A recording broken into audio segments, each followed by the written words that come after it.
Good morning guys. So, pag-usapan naman natin kung paano ibalik yung gigil at excitement mo sa kung ano mang ginagawa mo. Pa-employment man yan, pa-negosyo man yan, or sa love life mo, or sa relationship mo. No? First, una, kailangan pumunta ka sa mga lugar kung saan na-excite ka.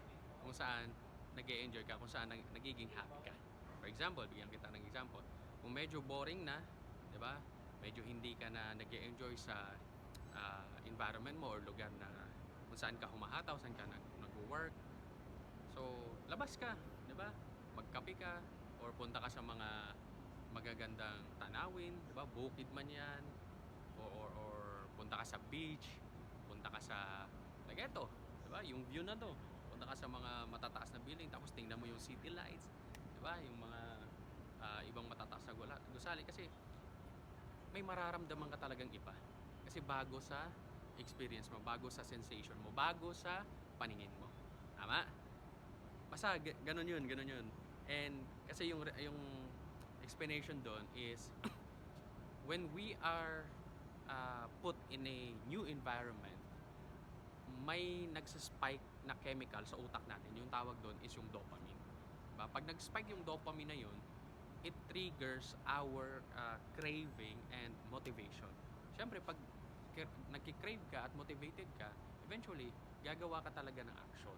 So, dun ngayon papasok yung bagong, bagong gigil, bagong excitement. Kagaya ng ginagawa ko dati, pumupunta ako sa magagandang subdivision. Na-inspire ko yung sarili ko na someday makakabili din ako ng mga magagandang bahay na yan. Pumupunta ako sa mga kasa, di ba? Pupasok ako sa mga sa that time Montero, di ba? Fini-feel ko, dinadrive ko, hinahawakan yung mga nobela, sinisingkot ko yung amoy ng leather, amoy ng sasakyan. So, yun. Kumbaga, na-inspire ka, na-motivate ka. Bumabalik yung gigil ang excitement mo. Kasi nga, you remove yourself sa old environment mo and in-expose mo yourself mo sa bagong environment. So, yung chemical chemical sa utak natin which is yung dopamine nagsi-spike. So, doon na yun nagti-trigger ulit yung motivation mo. Okay? So, ano pa? Number 2, kahit pa paano mag-relax ka. Kasi kung pressure na pressure ka and kumbaga bugbog na bugbog ka sa trabaho, bugbog na bugbog ka sa responsibility, obligation, minsan magbe-breakdown ka rin eh. Tama? Kumbaga mawawala talaga yung energy mo. So, paano mo ibabalik yon? So, mag-relax ka muna. 'Di ba? Ang tinatawag namin grounding. So, mag-grounding ka.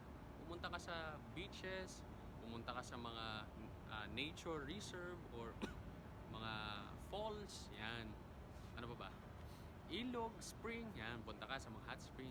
Basta, wherein pwede kang mag-connect sa nature, mag-connect sa natural energy again. Diba? Kasi yung tubig sa beach, maganda yan. Pag nag-swimming ka, mare-refresh ka. Yung tubig sa falls, or spring, or hot spring, may tinatawag yung negative ion eh. So, yung negative ion, nagpapawala ng stress, ang nagre-relax sa katawan natin. Diba? Sa utak natin, nagpaparelax ng mind natin. So, yun, kailangan mag-relax ka rin. Unwind sometimes. Diba? Hindi naman everyday yung unwind. Sometimes lang. Pag talagang sobra-sobra na. Diba? That's why yung mga mayayaman, may mga schedule talaga sila. Nanonotice yung mga mayayaman, lumalabas ng bansa, diba? Nag-tour, Europe, America, Asia. Kasi, siyempre sa buong taon nila na napagtatrabaho, diba? Grind everyday, negosyo, focus. Eventually, kumikita sila. And kahit kumikita sila, may stress yan. So, yung paraan nila para mag-distress or mag-relax sila, punta sila sa ibang bansa. Diba? Mag-tour sila sa ibang bansa like Japan and Korea or Palawan, diba? So, yun. Try to relax din from time to time. Okay? And syempre, number 3, paano mo ibalik yung excitement mo? Kailangan mong may mentor ka. Kailangan may ina-idolize ka na from time to time, tinatapik ka. Kumbaga, nasasabihan ka na may someone na nagre-remind sa'yo na, di ba, ito yung goal mo? Di ba, ito yung target mo? Di ba, ito yung gusto mong ma-achieve? Kailangan merong ganung tao sa'yo. Kasi, from time to time, di ba, nawawala tayo sa sa pag-iisip.